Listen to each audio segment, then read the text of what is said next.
Hey, what's up YouTube? In this video, I'll be showing you how to make your very own mountain survival base. Your mountain survival base has a smelting / storage room, an enchanting room, and also a bedroom / specialized crafting room. Here are all of the materials that you will need to make this mountain house. Please do make sure that you have access to all those materials and enough of them as well. Now that we have all of the materials that we will be needing, we can begin. So the first thing that I have to do is work my way up to the side of my mountain. It's not necessary that you find a completely flat mountain face, but it certainly does help. We're going to start by placing 3 stripped oak extending outwards from our mountain. 1, 2, 3. We're then going to extend that oak to the right by 1, and then place an upside down oakwood stair. On top of that, place a sideways facing oakwood stair, and then another upside down stair to the right. On top of this, we're going to place 3 stripped oak, 1, 2, 3, and then a sideways facing oak stair.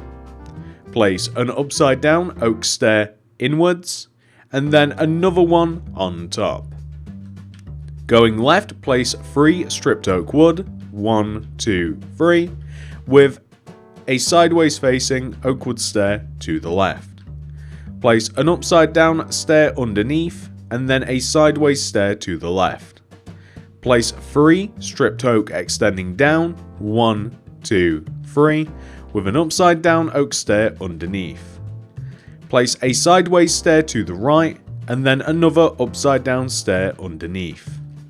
To the right of this, place a stripped oak wood, and this will give us the base shape of the center of our house. Now, we aren't quite finished with this.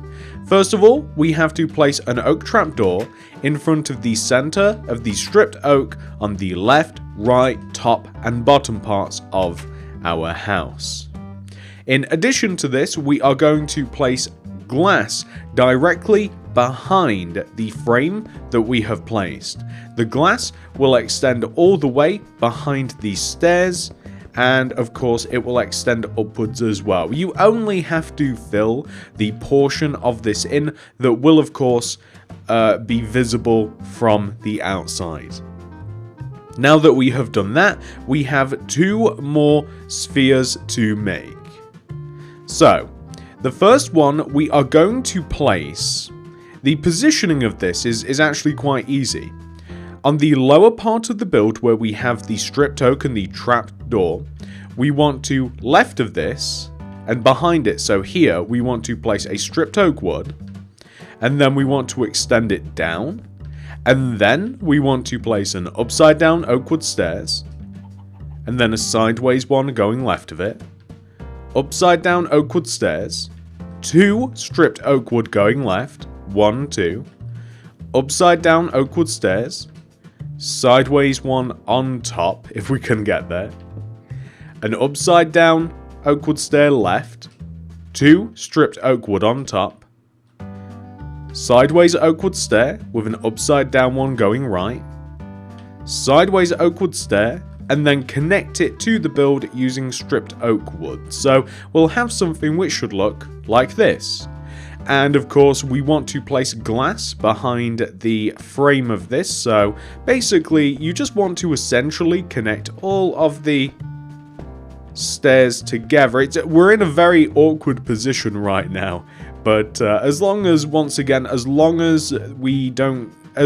everything is covered with glass from the outside, we don't have to really do anything else. Now that we have achieved this, what we are then going to do is come all the way up to the top of the build.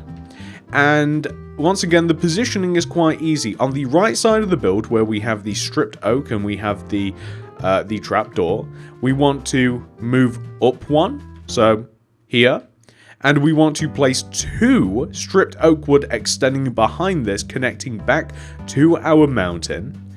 And then we are going to go right and place a stripped oak wood, upside down oak wood stair, sideways stair on top, upside down stair going right, 2 stripped oak on top, sideways stair on top, upside down stair going left, regular on top, 2 stripped oak wood going left, with an oak wood stair left of this, upside down stair underneath, sideways stair going left, and then simply just connect down, use 2 stripped oak woods, and that will be all you really have to do.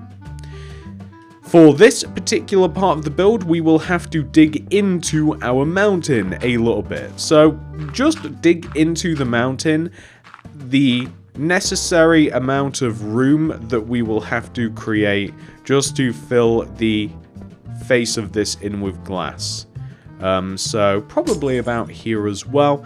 And that is what we want to have, ladies and gentlemen. So as you can see, the way that we have it, the reason that this is a little bit more pleasing to look at is because we have a large circle in the middle. The lower circle is just 1 row behind the large circle, and the upper circle is 2 rows behind, so we get that really nice depth effect, and it's very, very subtle. The next thing that we have to do is join all of these together to the mountain face. So you basically just want to go all the way around our circles, which are going to be individual rooms to the house, and you just want to make sure that they are vacuum sealed to the mountain. So it's quite easy to miss a block here and there. It will become very apparent if you have missed anything as we actually move inside the build. But I think that we can do most of the work from the outside here. So we just want to join. Hopefully it went without saying, I'm not sure, that you just want to use whatever block, and that's it done, by the way, there we go. You just want to use whatever block is on the outside, you want to extend it inwards like so. So that's all you want to do.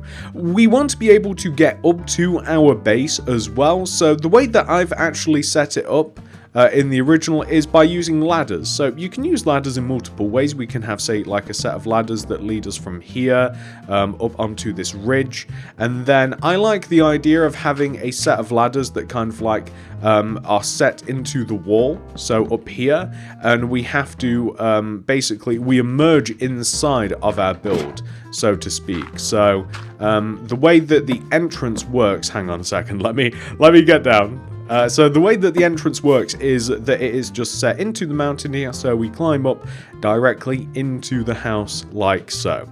So now that we have our system as to how we get up, and if you want to, you know, add some torches just to make it a bit more apparent if you like, the way that this then works. So inside here, we have to clean things out a bit, and this is basically like where things are left up to your own imagination. All we have to do is just clear out an area that we are satisfied with.